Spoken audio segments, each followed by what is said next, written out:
আগের সরকারের সাপোর্ট করতাম, আমরা আওয়ামী পার্টি। এটা একটা অনৈতিক বিষয়, এছাড়া আর কিছু না, একতরফা করতেছে। আপনারা নিজেই বোঝেন দেশটা এখন কোথায় গেছে। এখন তো আইন শৃঙ্খলা বাহিনী ভালো না, কোনো বিচার হচ্ছে না। এখন তো কোনো দেশের নাই, নেতা নাই, এর জন্য কন্ট্রোলিংটাও নাই। আমি গভর্নমেন্ট এমপ্লয়ি, এই বিষয়ে আমাদের মন্তব্য করা অনুচিত। এই বিষয়ে আমরা মন্তব্য করি না।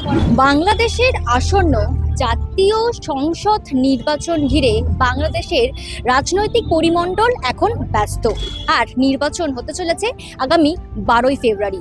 এবারের নির্বাচনে বিএনপি, জামায়াতে ইসলামী, এনসিপি সহ মোট 51টি রাজনৈতিক দল অংশগ্রহণ করছে। এই নিয়ে আজ আমরা কথা বলবো ওপার বাংলা থেকে আগত এপার বাংলায় বাংলাদেশিদের সঙ্গে।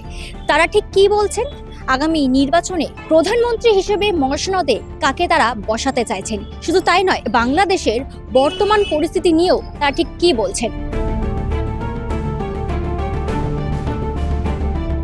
এদেশে বেশি শোনা যায় আর কি, অতটাও খারাপ না আমাদের দেশ। আমরা কোনো দল করি না, আওয়ামী লীগ তো নাই, এখন আমরা বিএনপি কে চাই। এই জামায়াতে ইসলামী, এনসিপি যে দলগুলো এখন মাত্রা দিচ্ছে, এগুলা মাথা ছাড়া দিচ্ছে, ওগুলা এই জন্য তো ওরা সবগুলো একসাথে হয়েছে পরিকল্পিত ভাবে। হ্যাঁ, আশা করি ওরা ঠিক পাইবে হয়তো 2-4টা 20টা, কিন্তু বিএনপি ভাবে। এই মুহূর্তে যেহেতু আওয়ামী লীগ নাই, বিএনপি হবে। তারেক রহমান। তো এখন জনপ্রিয়তা তো বিএনপির এখন জনপ্রিয়তা বেশি, উনিই আসবে এখন, যেহেতু আওয়ামী লীগ নাই। হ্যাঁ, তারেক রহমানই আসবে, যেহেতু জনপ্রিয়তা ওনারা এখন বেশি, ওনারাই আসবে। তো ওই যে মানুষে আলোচনা করতে হচ্ছে 40 বছরে পিছিয়ে পড়ে গেছে বাংলাদেশ, এত কিছু কাজ করার পরে ওরা 24 ঘন্টার মধ্যে ওই দেশ থেকে বাড়ি করে দিচ্ছে। আমাদের শেখ হাসিনা চলে যাওয়ার পর তো এখন এটা আছে একটু অস্বাভাবিকই আছে। আমরা চাই যে উনি আসে। এনসিপি একটা আসন পায় কিনা দেখেন না আপনার, জাতীয় নির্বাচন এটা সোজা সোজা কথা না। তাই এটা এই যদি অন্য নির্বাচন মনে করেন তাহলে তো হবে না।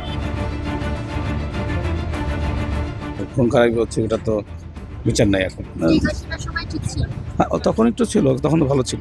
এখন তো কোনো দেশের নাই, নেতা নাই, এর জন্য কন্ট্রোলিংটাও নাই। ক্যামেরায় শুভজিৎ মুখোপাধ্যায়ের সঙ্গে প্রিয়াঙ্কা পাত্র, সংবাদ প্রতিদিন .in। ফলো করুন সংবাদ প্রতিদিন ডিজিটাল।